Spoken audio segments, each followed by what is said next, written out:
आपका आपके अपने YouTube channel live study Allahabad में। दोस्तों आज की इस वीडियो में हम लोग पढ़ने वाले हैं भारत के स्मारक व स्थान। ये भारत के स्मारक व स्थान से संबंधित 4th नंबर का क्लास होने वाला है। 3 क्लास ऑलरेडी हो चुकी है। अगर जो आप लोग 3 क्लास वो नहीं देखे हैं और पहली बार मेरी वीडियो को देख रहे हैं तो प्लीज़ प्लेलिस्ट में विजिट करिए और एक क्रम से वीडियो देखेंगे दोस्तों तो काफ़ी आपको बेनिफिट मिलेगा। और मेरी गारंटी है कि 10 या 12 पार्ट आने वाले हैं और एनटीपीसी में 1 या 2 प्रश्न आप लोग, मेरी गारंटी है कि आपका छूटने वाला नहीं है इस टॉपिक से। अगर जो आप लोग 4 या 5 घंटे की वीडियो ही होगी, ये पूरी 4 या 5 घंटे वीडियो देख लेते हैं दोस्तों तो सारे तथ्य मैं बताने वाला हूँ, वो हर तथ्य बताने वाला हूँ जो भी एग्जामिनेशन हाल में पूछे जाते हैं। तो प्लीज़ वीडियो को एक क्रम से देखिए और चलिए चैनल को सब्सक्राइब कर लीजिए और बेल आइकन को दबा दीजिए ताकि जब भी हम नेक्स्ट वीडियो को अपलोड करें आपको नोटिफिकेशन मिल पाए। चलिए आज हम बात करेंगे अपने अगले स्मारक के बारे में। हमारा आज का पहला स्मारक होने वाला है अजंता गुफा। आपको पता ही होगा कि बहुत सारे प्रश्न पूछते हैं। अजंता गुफा, अजंता गुफा, अजंता गुफा से बहुत सारे प्रश्न पूछे जाते हैं। और सबसे पहला प्रश्न जो बनता है दोस्तों कि अजंता की गुफाएं कहाँ पे स्थित हैं, तो अजंता की गुफा जो है वो महाराष्ट्र के औरंगाबाद ज़िले में स्थित है। आप लोग याद रखिएगा स्थान, जो हम बात करें स्थान की बात करें तो महाराष्ट्र के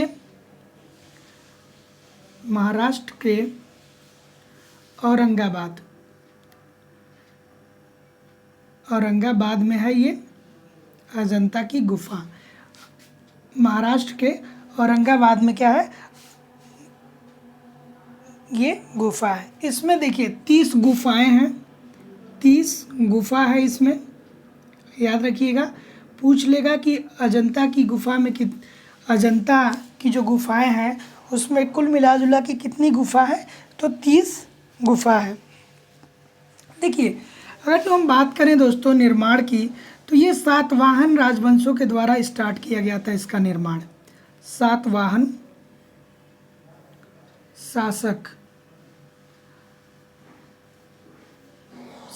शासकों द्वारा क्या किया गया था, इसका निर्माण शुरू किया गया था।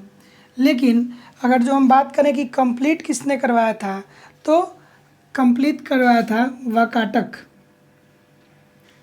वाकाटक वंश के द्वारा कार्य का अंत किया गया। ठीक है, ये निर्माण की हम लोग बात कर रहे हैं। अगर जो पूछे कि अजंता गुफाओं की निर्माण किस शासकों के द्वारा करवाया गया था, तो सातवाहनों के द्वारा इसे शुरू करवाया गया था और वाकाटक वंश के द्वारा इसका अंत करवाया गया था। इट मीन्स कि वाकाटक वंश ने कार्य को कंप्लीट करवाया, लेकिन स्टार्ट कौन किया था, सातवाहन शासकों के द्वारा इसका स्टार्ट किया गया था। अगर जो हम बात करें कि किस धर्म से संबंधित है, किस धर्म से संबंधित है, अजंता की गुफा किस धर्म से संबंधित है, तो वो बौद्ध धर्म से संबंधित है। बहुत इंपॉर्टेंट प्रश्न बनता है दोस्तों कि अजंता की गुफा जो है वो किस धर्म से संबंधित है, तो बौद्ध धर्म से संबंधित है। और बौद्ध धर्म से संबंधित है उसमें भगवान बुद्ध के जीवन में जितने भी घटनाएं घटित हुई सबका संकलन वहाँ पे आपको देखने को मिल जाएगा। फिर हम लोग आगे मूव करते हैं कि ये कितनी पुरानी है। ये देखिए दोस्तों, ये गुफा जो है वो 2000 वर्ष पुरानी है। ठीक है, 2000 वर्ष पुरानी है। अजंता की गुफा कितनी पुरानी है, 2000 वर्ष पुरानी है। चलिए एक बार रिवीजन कर लेते हैं। अजंता की गुफा हम लोग पढ़ रहे हैं। अजंता की गुफा का अगर जो बात करें स्थान, देखिए स्थान और किन शासकों के द्वारा बनवाया गया था, या अगर जो शासक अगर जो क्लियर नहीं है तो किस राजवंश के शासकों के द्वारा बनवाया गया है, ये बहुत इंपॉर्टेंट है, आप लोग याद रखिएगा। अजंता की गुफा से मेनली प्रश्न यही पूछा जाता है कि स्थान किस स्थान पे है, तो महाराष्ट्र के औरंगाबाद में एक प्रश्न ये बनता है। फिर बनता है किस धर्म से संबंधित है, बौद्ध धर्म से संबंधित है। लेकिन हमको कोई भी चीज़ें मिस नहीं करनी है, आपको कोई भी चीज़ मिस नहीं करना है, सब कुछ पढ़ना है। तो एक बार रिविज़न कर लेते हैं कि अजंता की गुफा कहाँ पे है, महाराष्ट्र के औरंगाबाद में है। किस गुफा है इसके अंतर्गत, निर्माण कार्य शुरू करवाया था सातवाहन शासकों के द्वारा, और अंत किसने करवाया था? वाकाटक वंश के द्वारा अंत इसका हुआ था। मतलब कार्य का अंत हुआ था, ऐसा नहीं हुआ था कि ये गुफाओं का अंत डिमोलिश नहीं कर दिए। वाकाटक वंश ने इसे अच्छी तरीके से इसका कार्य कंप्लीट करवाया। फिर किस धर्म से संबंधित है? बौद्ध धर्म से, और ये 2000 वर्ष पुरानी गुफाएं हैं, आप लोग याद रखिएगा। आगे हम मूव करेंगे। हम्पी मंदिर, हम्पी आप लोग बहुत बार सुने होंगे। हम्पी आप लोग कमेंट करके बताइए दोस्तों कि किस नदी के किनारे है, किस नदी पे है और ये किस स्थान पे है। चलिए बात करते हैं हम्पी मंदिर। हम्पी मंदिर की बात करेंगे दोस्तों, तो सबसे पहला जो पॉइंट बनता है वो बनता है कि किस स्थान पे है। तो स्थान की बात करें तो कर्नाटक में है। हम्पी मंदिर कहाँ पे है? कर्नाटक में है। और इसका निर्माण कब हुआ था दोस्तों? निर्माण जो हुआ था वो कब हुआ था? बहुत इम्पोर्टेंट है प्रश्न कि हम्पी का निर्माण कब हुआ था। 1336 से स्टार्ट हुआ था 1570 तक। 1336 से 1570, याद रखिएगा। 1336 से 1570 याद रखिएगा आप लोग, क्योंकि इसी टाइम हरिहर और बुक्का का उद्भव होता है। और किसने करवाया था इसका निर्माण? किसने करवाया था? निर्माण करवाया था हरिहर व बुक्का। हरिहर और बुक्का आप लोग को याद होने चाहिए। हरिहर व बुक्का आपको याद होने चाहिए। विजयनगर साम्राज्य से संबंधित थे, और विजयनगर साम्राज्य में जो संगम वंश था उसका इन्होंने क्या रखा था? नींव रखी थी। फिर हम लोग आगे बात करेंगे कि ये हम्पी या कर्नाटक किस नदी के किनारे स्थित है। वो है दोस्तों तुंगभद्रा नदी के किनारे। तुंगभद्रा नदी बहुत इंपॉर्टेंट प्रश्न है, पूछता है कि ये बताइए कि जो हम्पी के अवशेष मिलते हैं वो किस नदी के किनारे मिलते हैं। हम्पी के जो अवशेष मिलते हैं वो किस नदी के किनारे मिलते हैं? तो वो मिलते हैं तुंगभद्रा नदी के किनारे। देखिए, इसे ही विट्ठल स्वामी के मंदिर के नाम से जाना जाता है। इसे ही विट्ठल स्वामी के मंदिर के नाम से जाना जाता है।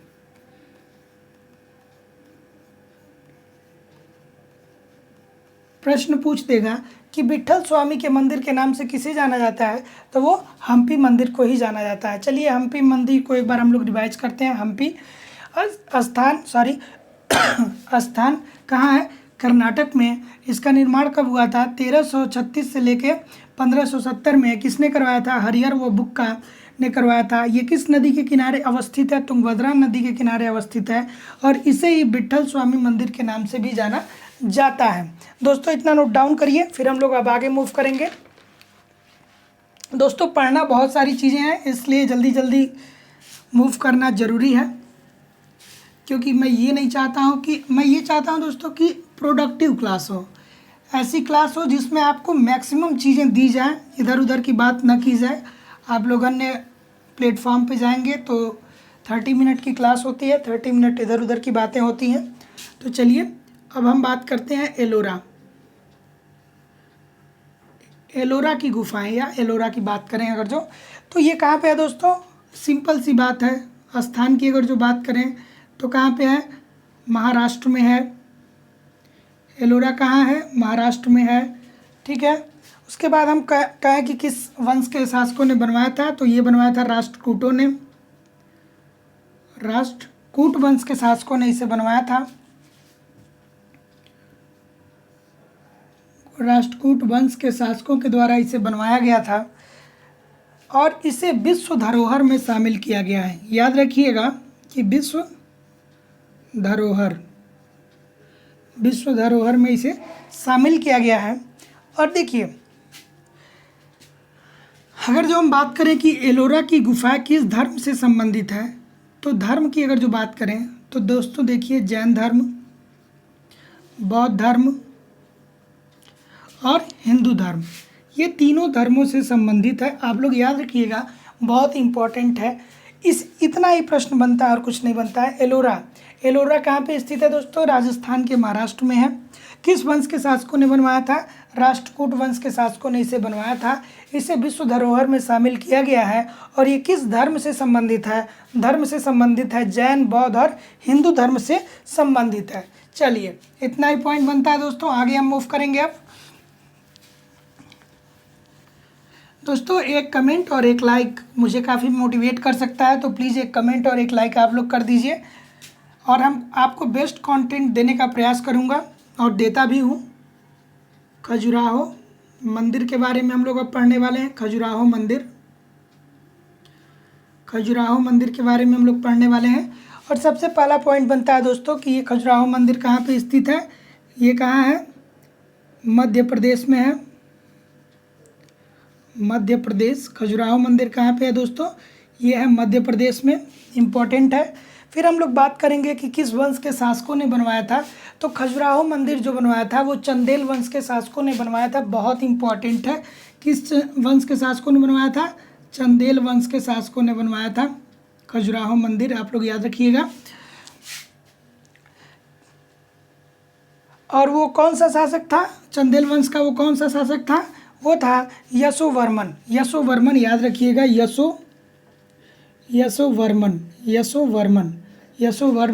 यशोवर्मन ने क्या किया था? खजुराहो मंदिर का निर्माण करवाया था। और ये भी क्या है? विश्व धरोहर में शामिल है। विश्व धरोहर में शामिल है। और विश्व धरोहर में देखिए दोस्तों कौन शामिल करता है? यूनेस्को के द्वारा शामिल किया जाता है। तो हमने अभी तक क्या देखा? खजुराहो मंदिर। खजुराहो मंदिर कहाँ पे स्थित है? खजुराहो मंदिर जो है वो मध्य प्रदेश में स्थित है। किसने बनवाया था? खजुराहो मंदिर जो मध्य प्रदेश में स्थित है उसको किसने बनवाया था? चंदेल वंश के शासकों ने बनवाया था। और चंदेल वंश के किस शासक ने बनवाया था? वो बनवाया था यशोवर्मन। और ये विश्व धरोहर में यूनेस्को के द्वारा शामिल कर लिया गया है। आगे हम बात करेंगे दोस्तों अक्षरधाम के बारे में। अक्षरधाम मंदिर देखिए, दो ही पॉइंट इससे बनते हैं अक्षरधाम मंदिर से। एक तो ये बनता है कि कहाँ पे है दोस्तों? ये स्थान की बात अगर जो हम करें तो स्थान की बात करें तो स्थान है इसका दिल्ली। ठीक है, याद रखिएगा कि अक्षरधाम मंदिर कहाँ है? दिल्ली में है। और ये स्वामी नारायण से संबंधित है। स्वामी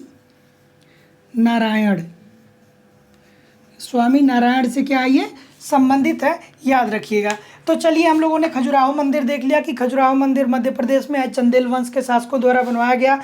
और चंदेल वंश के कौन से शासक थे? यशोवर्मन थे। और इसे विश्व धरोहर में शामिल कर लिया गया है यूनेस्को के द्वारा। और फिर हम लोगों ने पढ़ा अक्षरधाम मंदिर। अक्षरधाम मंदिर कहाँ पे स्थित है? स्थान की बात करें तो दिल्ली में है। और ये किस भगवान से संबंधित है? तो स्वामी नारायण से संबंधित है। इतना आप लोग नोट डाउन करिए। फिर हम लोग आगे मूव करेंगे। सूर्य मंदिर, जो कि काफ़ी इंपॉर्टेंट होने वाला है। सूर्य मंदिर अक्सर एग्जामिनेशन हॉल में एक प्रश्न पूछ देता है। इतना नोट डाउन करिए दोस्तों, फिर आगे मूव करते हैं। सूर्य मंदिर पढ़ने वाले हैं। अगला स्मारक हम लोग दोस्तों, अगर जो आप एक क्रम से वीडियो देखते हैं तो मेरी गारंटी है कि एनटीपीसी में अगर जो दो प्रश्न आते हैं तो आप लोग 100% कर पाओगे, इसमें कोई दो राय नहीं है। अब लोग हम लोग बात करेंगे सूर्य मंदिर के बारे में। सूर्य मंदिर बहुत इम्पॉर्टेंट है और बहुत सारे प्रश्न आपने देखे होंगे सूर्य मंदिर से संबंधित। देखिए, अगर जो हम बात करें कि कहाँ पे स्थित है तो उड़ीसा में स्थित है। और उड़ीसा के कहाँ? जगन्नाथपुरी में। स्थान की अगर जो हम बात करें,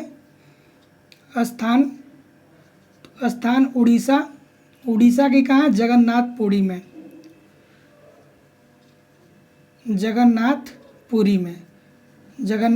में स्थित है।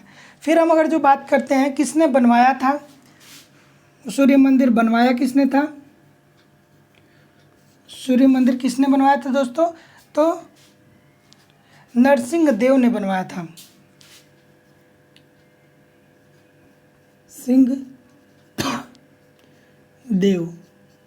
नरसिंह देव ने इसे बनवाया था। और इसे ये किस वंश का शासक था दोस्तों? ये था गंग वंश का।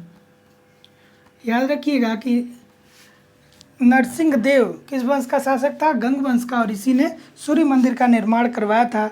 अगर जो इसकी बात करें हम शैली के बारे में, शैली भी पूछ देता है कि किस शैली में है दोस्तों, तो शैली किस शैली में है? ये कलिंग शैली में है। किस शैली में है? कलिंग शैली में ये है।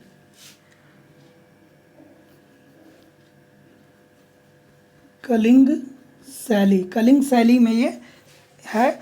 और देखिए 1984 में 1984 में ये विश्व धरोहर में शामिल किया गया। किसके द्वारा? यूनेस्को के द्वारा। यूनेस्को के द्वारा ये 1984 में विश्व धरोहर में शामिल कर लिया गया था। तो देखिए हम लोग क्या पढ़े अभी तक? हम लोग सूर्य मंदिर के बारे में पढ़ रहे हैं। सूर्य मंदिर कहाँ पे स्थित है? सूर्य मंदिर उड़ीसा में स्थित है। और ये उड़ीसा में कहाँ स्थित है? जगन्नाथपुरी में। और बनवाया किसने था? नरसिंह देव ने बनवाया था। और ये किस वंश का शासक था? ये गंग वंश का शासक था। और ये किस शैली में है? सूर्य मंदिर किस शैली में है? प्रश्न पूछ देगा कि सूर्य मंदिर किस शैली में है, तो सूर्य मंदिर जो है वो कलिंग शैली में है। और 1984 में ये यूनेस्को के द्वारा विश्व धरोहर में शामिल किया गया था। दोस्तों इतना आप लोग तैयार कर लीजिए। फिर अब हम लोग आगे बात करेंगे गेटवे ऑफ इंडिया, जो कि काफ़ी इम्पोर्टेंट है। गेटवे ऑफ इंडिया काफ़ी इम्पोर्टेंट टॉपिक है, काफ़ी इम्पोर्टेंट स्मारक है। गेटवे ऑफ इंडिया, गेटवे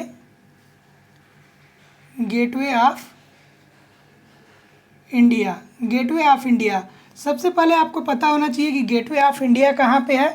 तो गेटवे ऑफ इंडिया मुंबई में है, सबको पता ही होगा। गेटवे ऑफ इंडिया कहाँ है? मुंबई में है, ठीक है। और निर्माण कब हुआ था? निर्माण हुआ था 2 दिसंबर 1911।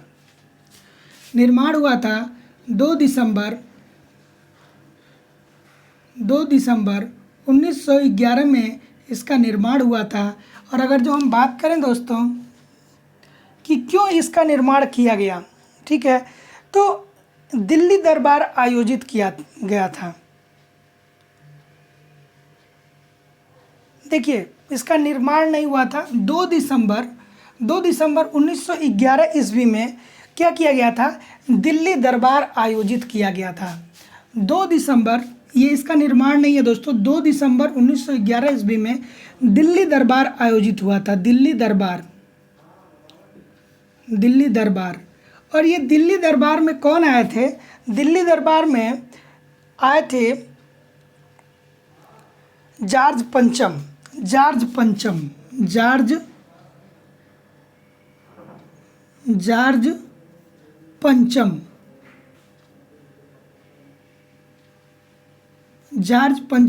दिल्ली दरबार आयोजित किसके लिए किया गया था? जॉर्ज पंचम के द्वारा। और इस टाइम पूछ देता है कि जब दिल्ली दरबार आयोजित हुआ था तो उस टाइम भारत का वायसराय कौन था? वो थे लॉर्ड हार्डिंग। याद रखिएगा कि दिल्ली दरबार जब आयोजित हुआ था तो उस टाइम दिल्ली दरबार आयोजित किसके लिए हुआ था? वो हुआ था जॉर्ज पंचम के लिए। लेकिन अगर जो पूछ देगा कि उस टाइम भारत का वायसराय कौन था, तो वो था लॉर्ड हार्डिंग, ठीक है। ये जॉर्ज पंचम भारत आए, इसी की उपलक्ष्य में 2 दिसंबर 1911 में जॉर्ज पंचम भारत आए, तो उसी उपलक्ष्य में दिल्ली दरबार आयोजित किया गया। और उस टाइम लॉर्ड हार्डिंग जो था वो था भारत का वायसराय। और देखिए जब ये आते हैं तो इसी उपलक्ष्य में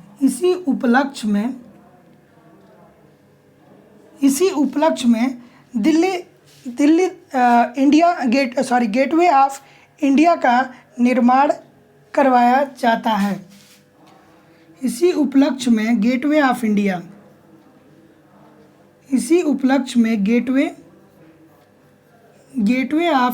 का निर्माण होता है। किस उपलक्ष्य में गेटवे ऑफ इंडिया का निर्माण होता है? 2 दिसंबर 1911 ईस्वी में दिल्ली दरबार आयोजित किया जाता है। उस दिल्ली दरबार में जॉर्ज पंचम आते हैं, ठीक है। तो उसी उपलक्ष्य में गेटवे ऑफ इंडिया का निर्माण किया जाता है। और जब दिल्ली दरबार आयोजित किया गया था तो उस टाइम वायसराय कौन थे? लॉर्ड हार्डिंग वायसराय थे। और अब हम बात करें कि इसकी नींव कब पड़ी थी। नींव, इसकी जो नींव है दोस्तों, तो नींव पड़ी थी 13 मार्च 1911 13 मार्च 1911 ईस्वी को। और ये काम पूरा कब हुआ था? तो कार्य पूरा हुआ था 1920 में, ठीक है, 1920 में। अगर जो हम बात करें दोस्तों वास्तुकार के बारे में, यहाँ पे आप लोग नोट डाउन कर लीजिएगा, वास्तुकार इम्पोर्टेंट है। वास्तुकार कौन था? गेटवे ऑफ इंडिया का वास्तुकार कौन था? तो जॉर्ज